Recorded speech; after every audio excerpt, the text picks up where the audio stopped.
Welcome to our channel পাঁচের পাঠশালা। তো আজকে আমরা আলোচনা করব ভারতীয় সংবিধান থেকে। তো এর আগে আমরা ভারতীয় সংবিধানের বেস করে ক্লাস করেছি।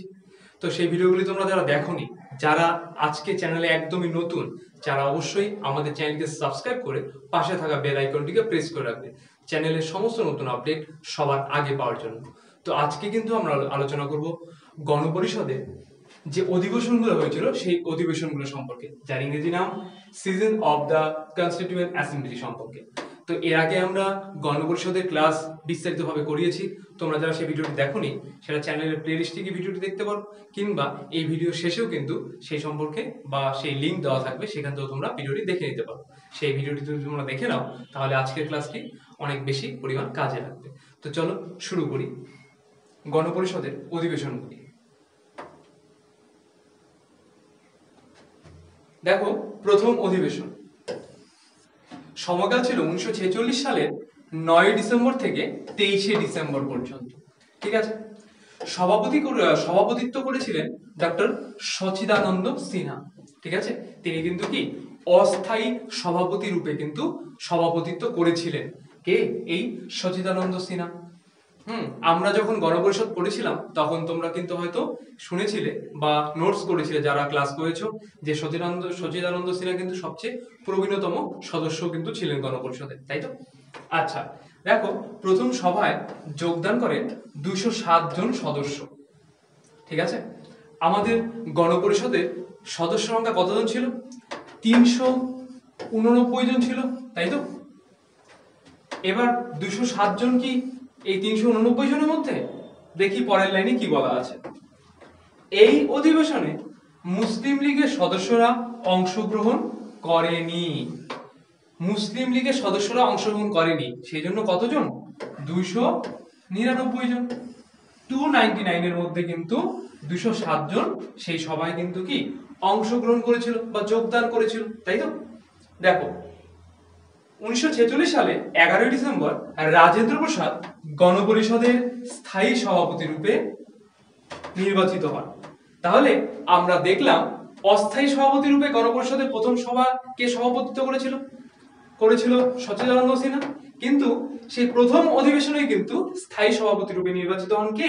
এই যে ডক্টর রাজেন্দ্র প্রসাদ, তাই তো? দেখো, এবং সহসভাপতি হন হরেন্দ্র কুমার মুখার্জি। এই হরেন্দ্র কুমার মুখার্জি তাহলে সহসভাপতি হয়েছিল কোথাকার? গণপরিষদের প্রথম অধিবেশনে। আচ্ছা, এরপরে দেখো, এই অধিবেশনে জওহরলাল নেহরু 13 ডিসেম্বর ভারতকে স্বাধীন সার্বভৌম সাধারণ গণতন্ত্র বলে উল্লেখ করেন। আচ্ছা, তাহলে প্রথম অধিবেশনে জওহরলাল নেহরু ভারতকে কি নামে অভিহিত করে বা কি বলে অভিহিত করে? স্বাধীন বলেছিলেন সার্বভৌম সাধারণতন্ত্র বা সাধারণতন্ত্র নামে কিন্তু উল্লেখ করেছিলেন, তাই তো? আচ্ছা, জওহরলাল নেহরু 1946 সালে 13 ডিসেম্বর উদ্দেশ্য বিষয়ক প্রস্তাবটি সংবিধানে উত্থাপন করেন। এবার কথা হলো, এই উদ্দেশ্য বিষয়ক প্রস্তাব জিনিসটা কি? দেখো, নিচে বলা রয়েছে প্রস্তাবের লক্ষ্য বা প্রস্তাবে এই যে উদ্দেশ্য বিষয়ক যে প্রস্তাবটা উল্লেখ করেছিলেন, সেই উল্লেখে কি বলা রয়েছে? জওহরলাল নেহরু যে উল্লেখ করলেন তাতে কি বলা রয়েছে? দেখো, ভারতের সামাজিক, অর্থনৈতিক ও রাজনৈতিক ক্ষেত্রে সমান অধিকার প্রতিষ্ঠা করে এক সুস্থ পরিবেশ গড়ে তোলা। মানে সে ভারতের সামাজিক হোক, অর্থনৈতিক হোক, রাজনৈতিক হোক, সমস্ত ক্ষেত্রে সমান অধিকার, সবাই যাতে সমান অধিকার পায় সেই দিকটা ঠিক রেখে একটা সুস্থ পরিবেশ গড়ে তোলা কিন্তু এই উদ্দেশ্যমূলক প্রস্তাবের একটা লক্ষ্য ছিল, তাই তো? দেখো এরপরে কি বলা আছে। দেশের অগণিত নিপীড়িত শোষিত সাধারণ মানুষদের দুঃখ, দারিদ্র, বৈষম্য, শোষণ, বাঞ্ছনা দূর করে ভারতবাসী একটি নতুন দেশ উপহার দেওয়া, বলতে পারো একটা কোলাহল মুক্ত, একটা সুস্থ স্বাভাবিক একটা দেশ গ্রহণ করা বা দেশ উপহার দেওয়া, এই লক্ষ্য ছিল উদ্দেশ্য বিষয়ক প্রস্তাবে। ঠিক আছে। দেখো এরপরে দ্বিতীয় অধিবেশনে কি বলা রয়েছে। 1947 সালের 20 থেকে 25 জানুয়ারি ছিল এই দ্বিতীয় অধিবেশনের সময়কাল। ঠিক আছে। এই অধিবেশনে কিছু কমিটি গঠন করা হয়, যেমন কি ছিল? ইউনিয়নের ক্ষমতা সংক্রান্ত কমিটি, যেটা কিনা ইউনিয়নকে ক্ষমতা দেবে যে কমিটিটা সেটা। এরপর সংখ্যালঘু যে সম্প্রদায় আছে উপদেষ্টা কমিটি বা সংখ্যালঘু সম্পর্কিত উপদেষ্টা কমিটি, ঠিক আছে। এরপর মৌলিক অধিকার সংক্রান্ত কমিটি, মৌলিক অধিকার, আমাদের যে মৌলিক অধিকারগুলি আছে সেই মৌলিক অধিকার সংক্রান্ত কমিটির কথাও কিন্তু এখানে দ্বিতীয় অধিবেশনে বলা রয়েছে। এরপর দেখো, এই অধিবেশনে ভারত বিভাজন সিদ্ধান্ত চূড়ান্ত হয়। এই অধিবেশন থেকেই তার মানে বলতে পারো যে বলা হয় এখান থেকে হিন্দুস্তান আর পাকিস্তানকে আলাদা করে দেওয়া হয়, ঠিক আছে। এরপরে দেখো তৃতীয় অধিবেশন। তৃতীয় অধিবেশনের সময়কাল কত ছিল? 1947 সালের 28 এপ্রিল থেকে 2রা মে পর্যন্ত কিন্তু এই তৃতীয় অধিবেশনটা চলেছিল। এই অধিবেশনে ইউনিয়ন ক্ষমতা সংক্রান্ত কমিটি এবং মৌলিক অধিকার সংক্রান্ত উপদেষ্টা কমিটির রিপোর্ট নিয়ে আলোচনা করা হয়। মেইনলি এই যে তৃতীয় অধিবেশনটাতে ইউনিয়নের ক্ষমতা কমিটি এবং মৌলিক অধিকার, এই দুটো কমিটি সম্পর্কে যখন আমরা দ্বিতীয় অধিবেশনে জানলাম, সেই দুটো কমিটি সম্পর্কে উপদেষ্টা কমিটির রিপোর্ট নিয়ে কি কি হলো সেই সম্পর্কে যে রিপোর্ট পেশ করেছিল সেই রিপোর্ট নিয়ে কিন্তু এখানে আলোচনা করা হয়েছিল। দেখো, এছাড়াও এই অধিবেশনে ডক্টর রাজেন্দ্র প্রসাদ প্রস্তাব অনুযায়ী ভারতীয় সংবিধান ইংরেজি ও হিন্দি উভয় ভাষায় রচিত হবে বলে সিদ্ধান্ত নেওয়া হয়। তাহলে কি ভারতীয় সংবিধান মেইনলি আমাদের রাষ্ট্রীয় ভাষা হিন্দি, কিন্তু রাজেন্দ্র প্রসাদ বলে না, এখানে দুটি ভাষাই করা হোক। কি কি? এক হলো হিন্দি আর এক হলো ইংরেজি, এই দুটি ভাষাই সংবিধান রচনা করার কথা কিন্তু বলা রয়েছে। এরপর অধিবেশনে ঘোষণা করা হয় যে অস্পৃশ্যতা বিলোপ ঘটানো হবে ও তপশিলি জাতির প্রতি কোনো বৈষম্যমূলক আচরণ করলে সেটি অপরাধ বলে বিবেচিত হবে। অস্পৃশ্যতা মানে যেটা অসুচ, যেটা অস্পৃশ্যতা দূরীকরণের কথা বলা আছে সংবিধানের কত নম্বর ধারাতে জানো তোমরা? কেউ যদি জেনে থাকো অবশ্যই কমেন্টসে জানাও কত নম্বর ধারাতে অস্পৃশ্যতা সম্পর্কে আলোচনা করা আছে। তো এখানে অস্পৃশ্যতা বিলোপ ঘটানোর কথা বলা আছে, যাতে অস্পৃশ্যতা না থাকে, ঠিক আছে। আর বলা আছে যে তপশিলি জাতির প্রতি কোন রকম বৈষম্যমূলক, তপশিলি জাতি বা উপজাতি বলতে পারো, না উপজাতি না, এটা তপশিলি জাতি হবে, যে এসসি, যেটা তপশিলি জাতির প্রতি কোন রকম যদি বৈষম্যমূলক আচরণ করা হয় তাহলে কি হবে? সেটি অপরাধ বলে কিন্তু বিবেচিত হবে। এরপর দেখো চতুর্থ অধিবেশনে কি বলা রয়েছে। 1947 সালের 14 থেকে 31 জুলাই কিন্তু এর সময়কালটা ছিল, চতুর্থ অধিবেশনের সময়কাল। যদি প্রশ্ন আসে যে চতুর্থ অধিবেশনের সময়কাল কত ছিল, তাহলে তোমার কি বলতে হবে? 1947 সালের 14 থেকে 31 জুলাই, ঠিক আছে। এই অধিবেশনে একটি অস্থায়ী কমিটি গঠন করা হয়, যে কমিটিতে ভারতের জাতীয় পতাকার নকশা কে তৈরি করেছিলেন মনে আছে? বলেছিলাম তাই না, পিঙ্গলা ভেঙ্কাইয়া তৈরি করেছিলেন, তাই তো। গঠন সম্পর্কে সিদ্ধান্ত নেওয়া হয়। গণপরিষদে জাতীয় পতাকা গ্রহণ করা হয় 22 জুলাই 1947 সালে। ভেরি ভেরি ইম্পর্টেন্ট, যদি প্রশ্ন আসে সংবিধানের কোন অধিবেশনে জাতীয় পতাকা গ্রহণ করা হয়, তাহলে অ্যান্সার হয়ে যাবে কি চতুর্থ অধিবেশনে জাতীয় পতাকা গ্রহণ করা হয়। কবে? 22 জুলাই 1947 সালে, তাই তো। দেখো এরপরে পঞ্চম অধিবেশন।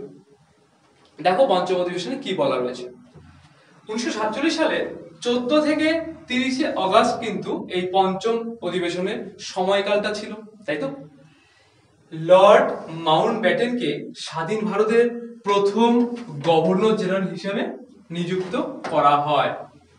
এই যে কারণ কি 14 থেকে 30 আগস্ট, তো মানে 15 আগস্ট আমাদের দেশ স্বাধীনতা লাভ করেছিল, তাই তো। কিন্তু এটা দেখো 14 থেকে, মানে আমাদের স্বাধীনতা লাভের আগের দিন থেকে স্বাধীনতা লাভের 15 দিন পর পর্যন্ত কিন্তু এই অধিবেশনটা চালু ছিল, পঞ্চম অধিবেশনটা। এখানে এই জন্য বলা রয়েছে লর্ড মাউন্টব্যাটেনকে স্বাধীন ভারতের প্রথম গভর্নর জেনারেল হিসেবে নিযুক্ত করা হয়। এরপর এই অধিবেশনের খসড়া কমিটির সভাপতি রূপে ডক্টর বি.আর. আম্বেদকর নির্বাচিত হন। খসড়া কমিটি বা ড্রাফটিং কমিটির সদস্য রূপে তাহলে বি.আর. আম্বেদকর নির্বাচিত হন, তাই তো। আর ড্রাফটিং কমিটি কত সালে গঠিত হয়েছিল মনে আছে তোমাদের? তো এটা কিন্তু কত হবে 1947 সালের 29শে আগস্ট, তাই তো? আচ্ছা দেখো, এবং স্বাধীন ভারতের প্রথম প্রধানমন্ত্রী হন পণ্ডিত জওহরলাল নেহেরু। পঞ্চম অধিবেশন থেকে গণপরিষদের সার্বভৌম ক্ষমতার অধিকারী হয়ে ওঠে, মানে সমস্ত দিক থেকে আমাদের এই যে গণপরিষদ সমস্ত দিক থেকে কিন্তু শক্তিশালী হয়ে উঠতে শুরু করেছিল এই পঞ্চম অধিবেশনের পরের থেকে, তাই তো? দেখো এরপরে ষষ্ঠ অধিবেশন, সময়কাল 1948 সালের 27শে জানুয়ারি, একদিনই। তারপর সপ্তম অধিবেশনের সময়কালটা দেখো, 1948 সালের 4ই নভেম্বর থেকে 1949 সালের 4ই জানুয়ারি পর্যন্ত। তারপর অষ্টম অধিবেশনের সময়কালটা দেখো, এটা ধর একদম শর্ট করে বলছি, তারপর এগুলো কেন এইরকম করে দাও আমি একটু পরেই বলে দিচ্ছি। দেখো 1949 সালের 16ই মে থেকে 16ই জুন পর্যন্ত। এরপর নবম অধিবেশনটা 1949 সালের 30শে জুলাই থেকে 18ই সেপ্টেম্বর পর্যন্ত। এরপর দেখো দশম অধিবেশনটা 1949 সালের 6 থেকে 17ই অক্টোবর পর্যন্ত। মেইনলি এই যে ষষ্ঠ, সপ্তম, অষ্টম, নবম, দশম, এই যে 5টা অধিবেশন আছে, এই 5টা অধিবেশন কেন হয়েছিল বলতো? এই সময়টায় কিন্তু সংবিধানের খসড়া, সংবিধানের ধারা, উপধারা এসব কাজ চলছিল, সেই অধিবেশনগুলোতে সেই সম্পর্কে আলোচনা করা ছিল, সেই জন্য এখানে বিস্তারিত কোনোভাবে কিন্তু আলোচনা করা নেই। আচ্ছা এরপরে দেখো একাদশ অধিবেশন, 1949 সালের 14 থেকে 26 নভেম্বর এর সময়কাল ছিল, ঠিক আছে? ভারতীয় সংবিধান গৃহীত হয় 1949 সালের 26শে নভেম্বর, সেটা আমরা জানি। কার্যকরী কবে হয় তোমরা যারা জানো অবশ্যই কমেন্টসে জানাও, কবে কত সালে ভারতীয় সংবিধান কার্যকরী হয়েছিল। আচ্ছা তাহলে এই যে একাদশ অধিবেশনে গেল যে গৃহীত হয়, ভারতীয় সংবিধান গৃহীত হয়, যদি প্রশ্ন আসে ভারতীয় সংবিধান যে গৃহীত হয়েছিল 1949 সালের 26শে নভেম্বর, এটা কততম অধিবেশনে হয়েছিল, তাহলে অ্যান্সার কি হয়ে যাবে? একাদশ অধিবেশন হয়েছিল, তাই তো? দেখো শেষ অধিবেশন 1950 সালে 24শে জানুয়ারি শেষ অধিবেশন হয়েছিল। ভারতের জাতীয় সঙ্গীত গৃহীত হয় 24শে জানুয়ারি 1950 সালে। ভেরি ইম্পর্টেন্ট এটা। তাহলে যদি প্রশ্ন আসে জাতীয় সঙ্গীত কত সালে গৃহীত হয়েছিল, অ্যান্সার কি হয়ে যাবে?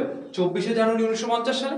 যদি প্রশ্ন আসে জাতীয় সঙ্গীত কততম অধিবেশনে এটা মানে অধিবেশনে মেইনলি গৃহীত হয়েছিল, তাহলে হয়ে যাবে শেষ অধিবেশন বা একাদশতম অধিবেশনের মধ্যে হয়েছিল, তাই তো?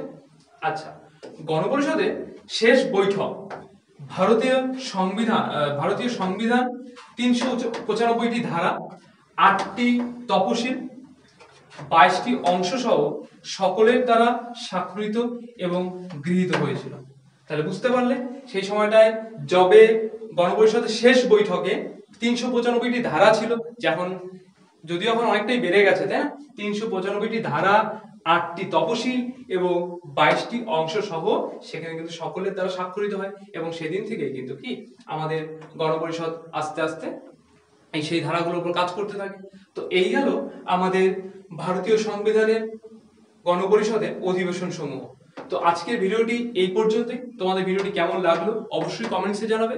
কোথাও যদি বুঝতে অসুবিধা হয় বা কোথাও কোনো রকম সমস্যা থাকে তাও কমেন্টসে জানাবে, আমরা অবশ্যই তা সলভ করে দেবো। ভিডিওটি ভালো লাগে লাইক করবে, শেয়ার করবে এবং যাদের প্রয়োজন তাদের কাছে নিজ দায়িত্বে পৌঁছে দেবে। ভিডিও শেষ পর্যন্ত দেখার জন্য ধন্যবাদ।